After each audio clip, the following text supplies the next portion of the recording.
Hello, ladies and gentlemen. Welcome back to the Bean On Main channel, and let's get planet side. Let's get right back into another replay review. We're changing it up still.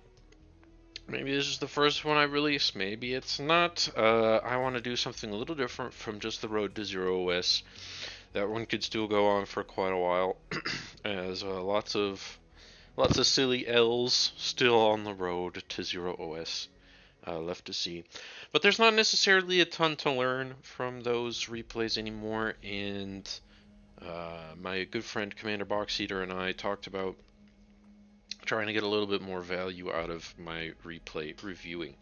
Speaking of which, I am also interested in your interesting replays, so if you are experiencing cool and silly things, or experiencing just a really frustrating loss where you feel like you play well and you just kind of want to analyze what you could have done better, send it in the comments. I'm always looking for some more replays to watch. So today we're going to be checking out, here he is, Air China. This guy, this kind of looked like a fairly medium lobby to me. Here, let's let everybody spawn in and go half speed and kind of do a little analysis. So we're spawning in on Pond. I love Pond. I've been loving Pond so much lately. I think just spending like the first minute or so of the game building titles and handing them to people, just a very funny gameplay loop. Anyway, so we're gonna be focusing on Air China, but yeah, let's talk about titles a little bit. I think right now there's still some interesting Isthmus builds that haven't been tested too much, where you just give front 3 titles. And then you go and give a different position 3 titles as well. I think if somebody knew what they were doing in the tech position, I think it could be very spicy to give tech 3 titles instead of front getting 4 each. So because we get 2 metal per second now just from our commander existing, it's actually pretty cheap. Or it's very possible to put down more than the first 8 mexes. I don't know when they made this change, when they made it just your commander makes 2 metal per second. Maybe it's always been like that. But you can put down actually quite a few titles, because you're basically just kind of slowly trickling out some of your metal instead of going all at once. And these only cost 85 per. And the Armada titles only cost 90 per. So you can actually put down a surprisingly high amount of titles in my experience. It could have been a funny idea to boost Air China this game. Anyway, point is as well, this is a fairly medium lobby. I was kind of happy to hop in this lobby, kind of get into something a little bit more medium these days, because I've been playing a lot. I'm at 150 to 200 hours in game time, I think, now. And so I really wanted to give it a go and test myself against some more difficult players. Kind of interesting here, our front player is going pretty greedy with two res bots into a Centurion, which is spicy, but I kind of like it. I think, right, once he finishes this wind, he can just kind of go point it all into his spot lab, and that should very much own every single one of these grunts. So that's kind of cool. I don't mind it, and he's just kind of slowing his Lazarus down behind it. This is an interesting little build that he's doing. And then, right, he finishes it, and then probably, let's see what he does. Yeah, and then just a con. He's just going to pump the con. Okay. So Dark Red is currently doing the thing. He only got 3 titles, but I mean, isn't it crazy? You can just put down a mex, put down a bot lab, and you can just start pumping. Pumping. He even pumped 3 res bots. Oh no, and he decided to go into the short. He's like, you have nothing. Wrong. Centurion on the scene. Blasting. Pew pew pew pew pew pew. Beautiful. How are we doing in comparison to their guy? I'm still fucking around making titles. He's got his 3 mexes almost up. That's kind of funny. But I just love making titles. What can I say? I just wanted to be, today I wanted to try making 3 titles. I think I handed one of these out. well, I wanted to hand one of those 3 out. I thought I only had 2 actually in game. But yeah, just making some titles and an energy storage because I wanted to try it. Let's give it a go. Although we're like way behind in metal now, which probably isn't good, but we now do have quite a bit of energy. Whoa. So, our boy in the middle. Look at all these poor grunts that have already died up here. So what's our Air China been up to over here? So in the Cove Sea today, this guy ended up owning like disastrously bad, and I just really wanted to figure out and learn kind of what this. You don't see people in your lobbies like this very often. You know, 44 OS. I don't even know, like 7 Silver Chev. I don't know what that indicates to me. Maybe some gamers will know. But very interesting stuff, right? So we've got, and it's all about like being limited here. He's taken 4 mexes, he's ignored 2 of these mexes, right? He's going to like fairly normal numbers of mexes for this time in the game, and he's just putting down his boat lab. And he's going into herrings and supporters with a construction ship and then some mace equivalents, yeah, and then a destroyer. Okay, this kind of looks like the army that I expect from better C players. And it's interesting, right? Like, he's making... One of these things about C is that you really end up wanting to make, well, like, some of every single unit and hope that every single one of those survives, right? The Riptide shooting faster, the Oppressor with the anti-sub, the herring with the sonar so that you can see the subs a little further away, and the fact that it's just a missile corvette, which is pretty good. I think the supporter has like a little chain gun or something on it. I don't know, maybe those are lasers, maybe they're a real gun. And look at this. So this is going back to what what I saw a long time ago, where you build your, and he's offloaded getting his constructors, by the way, onto the tech, which I don't mind, especially when you're like such high OS. Like if you're high OS homie, he asked for them and paid as well. Yeah, so he bought a res and 2 cons for 350 metal, which is pretty sweet. And yeah, I mean, our tech player doesn't know what the fuck is going on. Wow, I hate zooming in on that. I shouldn't do that in these games where we're trying to examine other stuff. And by the way, this Centurion's still up. I love that. For like 3 minutes or so, 3-4 minutes, maybe 2 minutes of Centurion uptime. No! It's alive! Repair it. Repair the Centurion. Yes! Very good. And he's got these LLTs bullying the maces. Yeah, and this is kind of the tough part about bots, right? Where you're like, ooh, I built bots and I'm going into thugs or maces now. And now the LLTs are up and there's multiple. So now I have to wait until I get like 6 thugs before I can fight. But then the enemy's doing rocket bot shenanigans. Ugh. Horrendous. And then it's just this Centurion, bro. Golly, he does a lot of damage. Okay. So immediately trying to find value, by the way, Air China. I like it. He immediately tries to make a move in to go and hit all this nonsense, because it's quite a bit of friggin' nonsense, and he almost got it too. One of those constructions at 3%. So Fiend's Mark, in my opinion, is being very greedy. This is a lot of titles. It's 1,500 metal in titles, and he's got 4 construction craft, which is another 800 metal. And he's got his commander, though, putting up torpedo launchers, which is probably the smartest way to do it. Highest build power, you want those torpedo launchers up to protect you. But I don't think these tier 1 torpedo launchers are really enough to hold in the long term. Also really cool, right?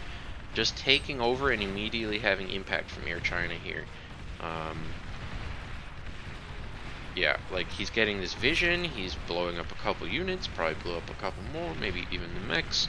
He's immediately utilizing his units to the maximum at all times. This is basically the concept of taking space as front, right? Where because this space is available to him, he's got his boats parked here. It's his now.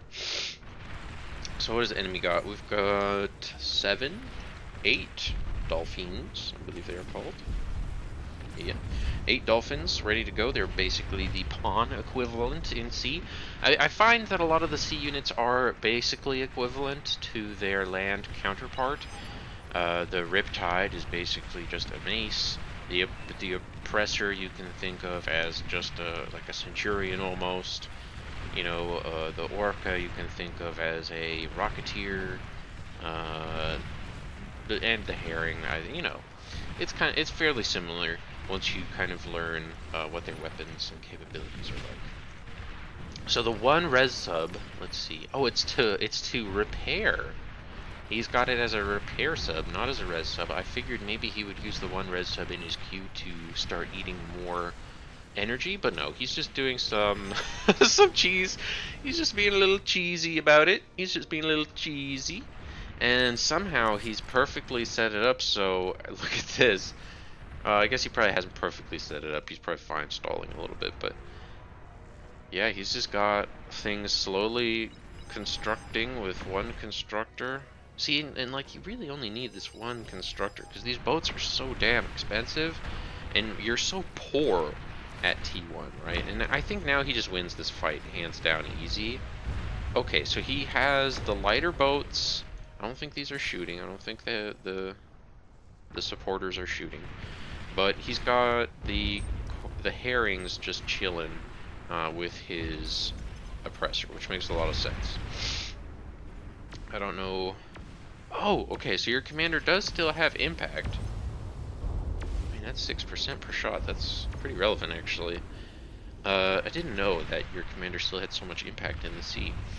And so, oh, by the way, this is us here. We're doing funny stuff with some bullshit. They didn't have radar, so that's cool. That's why I didn't get detected at all. Yeah, I was quite happy with this. I literally just blew up their highest OS player. I was like, well, get owned. That sucks for you, kid. And then I tried to hit the opposite side with the same move. I think so. I kind of had some choices here, and I don't know if I like what I ended up doing with my micro, but with perfect vision. Oh, there's a starlight here. Okay. Did that end up shooting at me? No, it got turned right around. Okay. Yeah, so this guy just ended up having enough pawns.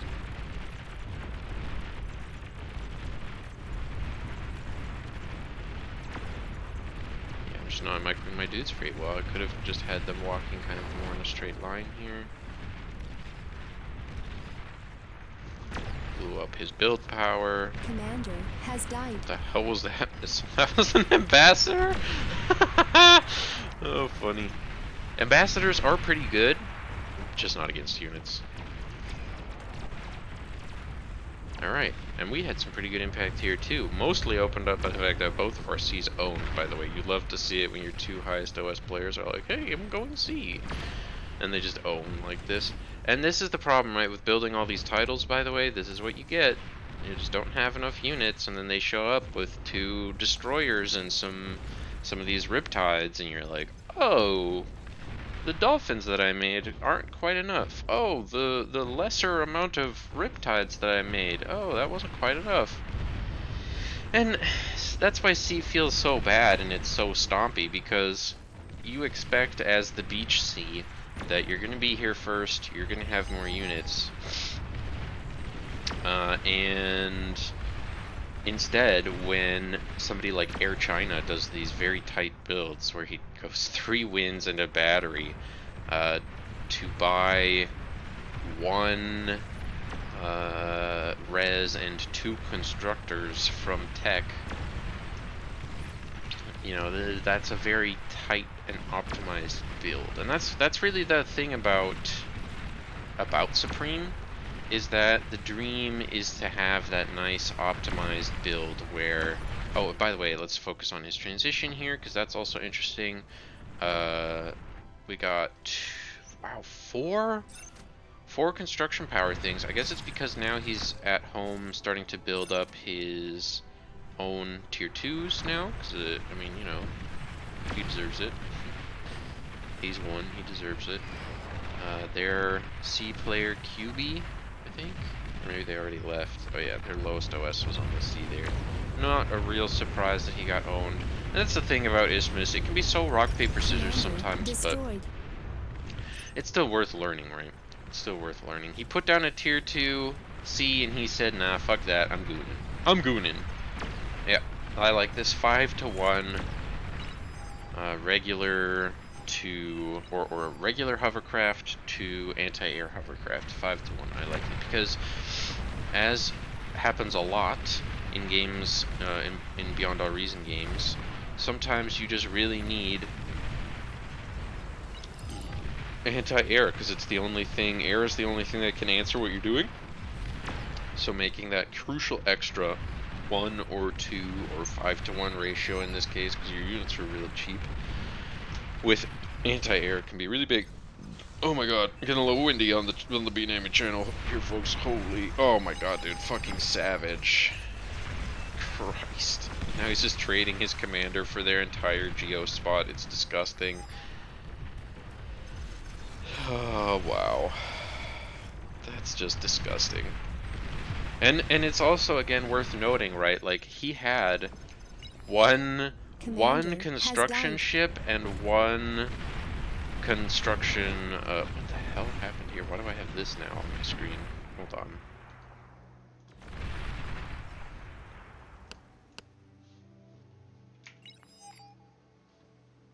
Okay, apparently just pinging again will fix that problem.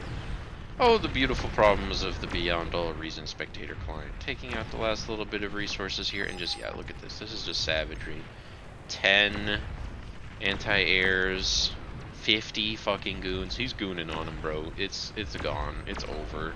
The Shuris can try and have some impact, but it's definitely not enough. Bro doesn't have tier 2 up. And I mean, it's 15 minutes into the game. It can be pretty hard to have tier 2 up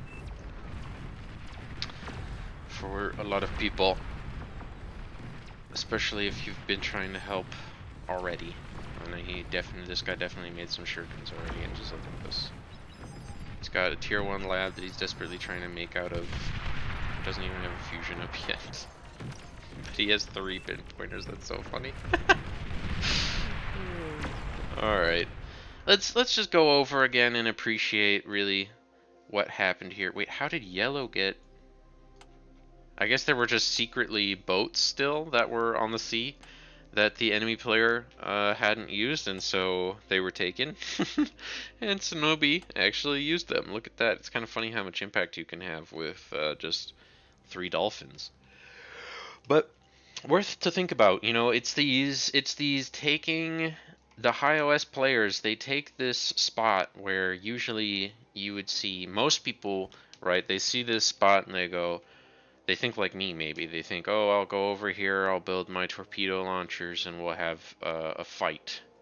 You know, I'll fight the guy in the cove. But this guy says, no, I'm going to make this bare bones infrastructure. I'm going to take 1 more mechs, and I'm going to put down... I don't even think he made a lot of titles with his commander, but I guess maybe that's just what's afforded to him with a battery. But... And maybe, alright, we didn't check enough how many res boats he made and when. Oh, man. But, as you can see, it's just super, super limited eco that got him there. It was just him having enough units when it counted, and enemy siege going for classic greedy things. With titles all over the place, right? And RC over here, I don't know why he's scaling advanced solar. On Isthmus. Well, especially if he's on the sea. But anyway, just build some titles. Am I right or am I right? But both of our seas actually kind of transitioned to this hover sort of style, which I think is very normal. We're about to win, I think, so that's why we're paused. And let's see, did he blow his commander? Did our beach sea? Oh yeah, I think our beach sea blew his commander to get that extra boost. We had fun this game. I was scaling sufficiently. I was apparently ahead of their eco player as far as fusions are concerned, which is very funny. Uh, there, yeah, this makes sense. I don't mind this from their pond player, although, okay, I do have all my mixes up, right? I mean, Jesus, I'm already scaling fusions. So we are actually like pretty close in energy right now, right? And this is kind of the thing about scaling wins on Supreme Isthmus is that you kind of hit this 15-minute mark, and people that are scaling fusions are now ahead of you. Because unless he had, I guess, unless Shinobi had some butlers doing it, maybe if he had a team of 6 butlers, maybe 9 butlers, to get 2 teams of 3 building the fans, and then 1 team building a converters. Maybe that would have worked better. But there's just a certain point where you're just not able to keep up, where you need to continue to scale the build power properly to maintain any kind of chance with wins. I mean, that's kind of how it should be, of course. Wind is tier 1 and fusion is tier 2. That's how it should be. It should be better to go a couple fusions. But as you can see, it's very competitive. I think Shinobi, the problem the red team really experienced was not a lot of play. I think that having impact from this position and this position is necessary. So Shinobi, I 2 snipers he's made. Shinobi having like negative impact here is really hurting the team.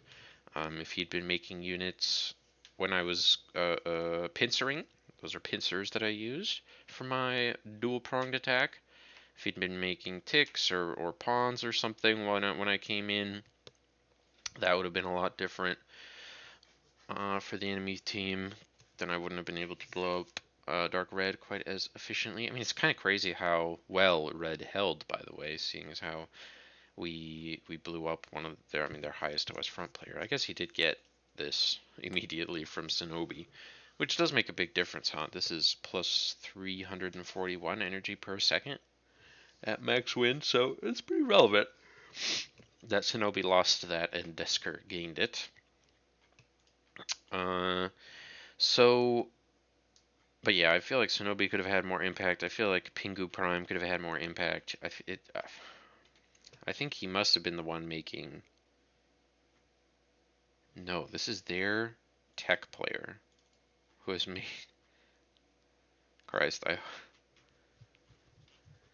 tech players are kind of going a little nutty with it. I do respect it though. I think this is actually interesting to analyze here as well, where he's brought this Butler advanced construction bot package forward, and so is choosing to scale with just fusions rather than going like greedily for Aphis. And I mean, yeah, he was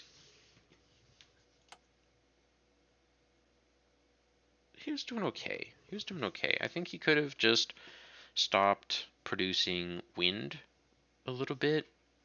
I mean, if he wasn't getting, absolutely dominated from the sea right now, this is just disgusting again from Air China. Devastation with the gooning. Way too much gooning. But I think I really do like what JDO is trying to do here with the hounds and the starlights and the rattlesnakes that he's put up. This is a very cool strategy. I'll give it to him. He's really ensuring that his team can hold, right? Because without his investment right now, like the 2 snipers here and all of this tier 1 wouldn't have been nearly enough, and I think we probably would have killed him already. But now I think with the Fat Boys coming up, we once again stand a good chance. I don't know who the fuck is building an agitator at 15 minutes into the goddamn game. Fuck, these suck. And so, yes. What a disgusting. I mean, he didn't even take the island. He didn't even contest this island. This was just free. Like, our air player could have gone and taken it. But our air player was lowest OS on the team, so I don't think he really realizes that. He's going way too much build power, all the usual trappings of low OS. But it's crazy. I mean, literally four mexes, 3 wins in a battery, 2 cons in a resbot that he bought just so that he could rush onto the sea and absolutely dick this guy down. I think maybe, we saw Air China move their commander out here, and I was also kind of thinking maybe what's that about? And maybe it's about the fact you can probably still repair when you're underwater, huh? So having having your commander and one res sub is probably like way more repair power than you realistically need. So I think once he kind of got up to his unit ball, he just started resin. And I wonder when he ate his lab. I mean, gosh, it almost feels like we have to watch this again to get a better sense of how he ecoed exactly. Because he also, I mean, he has 28 titles, which is 2,300 metal. I mean, it's quite a bit of scaling he has now. Where did this con bot go as well, by the way? I think he just sent it to go join this homie. Okay, cool. So he's really maximized those tier 1 cons, right? We saw him just a single con, just walked over to his geo, took it, put down this con turret, and built all of this conversion power. And then yeah, I think he had one con for the longest, one tier 1 con following his tier 2 around building up the mexes. And then I guess once he finished his wall, he sent his other guy. I think the only safer thing he could have done would have been build an LLT, but he already knew he was owning, so he didn't need that. And then, yeah, with his construction ships, looks like he did all of this stuff, made sure to take his mexes probably as quickly as he could. I mean, there is a crazy. It's worth just taking a second as well, right? 143 metal per second. I don't think he's reclaiming any metal right now. Yeah, no, he's not. And so I mean, so that's 64 metal, and then what else has he got here? Okay, like this, we can just get his mixes, his tier 1s. This is 20. This was like 64. Where's 100? What? Oh, okay, he's reclaiming. He's reclaiming the commanders, okay. But I think he's still well and truly ahead metal-wise. Yeah. I think that still puts him at 60, 70 metal or so. And that's why winning C so badly on Isthmus is just broken. It's just broken. I mean, if it's not a fair contest on C, it just ends. It just ends, especially if there was any other damage already done to your team, right? Like my tiny little run by that desperately hurt Desker over here. I think maybe it wasn't as bad as I thought because this con turret stayed alive and he still had a tier 1 con. So in theory, I don't think it was that bad. Like this might have been the con from all the way back then. So kind of crazy to think about if I had killed that would have had even more impact. But the damage is so compounding when you just have a dominating C. The damage compounds so easily. Like this goon switch, disgusting. 15-minute, 50 goons rolling up on you. I mean, what the hell? What the actual fuck is that? I would be freaking the fuck out if at 15 minutes 50 goons pulled up out of the sea, bro. Like that's not natural. That's not normal. And so it really goes to show, be afraid of these people. Be afraid of these people in your lobbies. Um,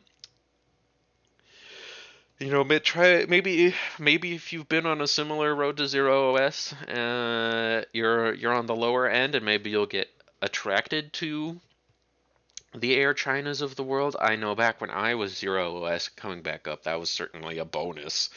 Uh, you know, being semi-competent and being low OS, you just get absorbed into the higher OS players, and you get to have easier games. Yay! Great lobby system. What can you do? It's a closed alpha.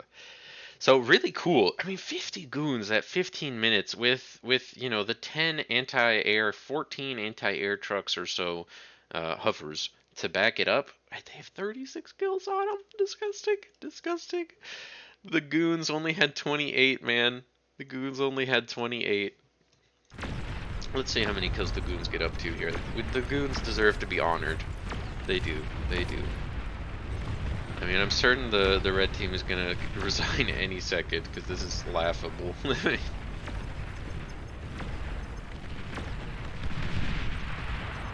So no be mad that Air China is sitting here in the lower OS mid-tier lobbies.